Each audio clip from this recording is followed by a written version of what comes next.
అబ్బో ఇక్కడ కేజీ చీరలు కొంటే అర కేజీ చీరలు ఫ్రీ అంట. మంగళ్య షాపింగ్ మాల్, కేజీల్లో సేల్, టన్నుల్లో ఆనందం. నీటి హక్కులు పట్టించుకోరా, భూతోపిడీపైనే కన్నేశారా? కాంగ్రెస్ ప్రభుత్వంపై బీఆర్ఎస్ వర్కింగ్ ప్రెసిడెంట్ మరోసారి తీవ్ర స్థాయిలో ఫైర్ అయ్యారు. కనీసం నదుల్లో నీళ్లు ఎప్పుడు ఎత్తిపోయాలో కూడా రేవంత్ సర్కారుకు అవగాహన లేదని ఆరోపించారు. క్షుద్ర పూజలంటూ క్షుద్ర రాజకీయాలు చేస్తున్నారని ఆరోపించారు. తమ ప్రభుత్వం వచ్చాక హిల్ట్ పాలసీ రద్దు చేస్తామని తెలిపారు. సీఎం రేవంత్ కాంగ్రెస్ ప్రభుత్వంపై మరోసారి మండిపడ్డారు BRS working president KTR. CM Revanth దృష్టిలో భూమి అంటే రియల్ ఎస్టేట్ మాత్రమే అని ఆరోపించారు. చిట్చాట్లో అనేక అంశాలపై స్పందించిన కేటీఆర్ రైతుల పట్ల రేవంత్ కి కనీస పరిజ్ఞానం లేదన్నారు.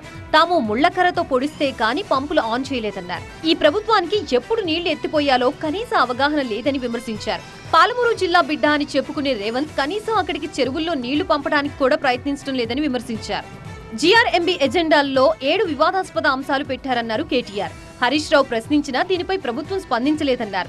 జీఆర్ఎంబీ సమావేశం ఎజెండాని ఒప్పుకున్నారా? ఈ సమావేశానికి హాజరవుతారా? హాజరైతే తెలంగాణ ప్రజల తరపున ఏం చేస్తారు అనే దానిపై ఉత్తమ్ కుమార్ రెడ్డి, రేవంత్ రెడ్డి సమాధానం చెప్పాలని అన్నారు.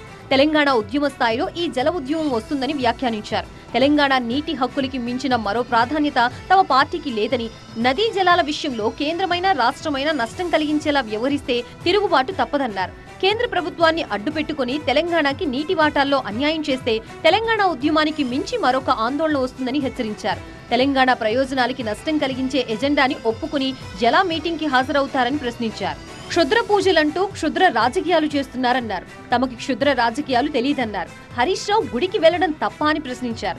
యాగాలు చేస్తే తప్పులేదు కానీ యాగాలతో పాటు రాష్ట్ర ముఖ్యమంత్రికి తన బాధ్యతలు నిర్వహించాలని సూచించారు. దైవ కృపకి మానవ ప్రయత్నం కూడా ఉంటేనే ఫలితం వస్తుందన్నారు. కేసీఆర్ చేసినన్ని యాగాలు ఎవరూ చేయలేదని కేటీఆర్ గుర్తు చేశారు. కాంగ్రెస్ ప్రభుత్వం హైదరాబాద్ లో ఒక్క ఇందిరమ్మ ఇల్లు కట్టలేదన్నారు కేటీఆర్.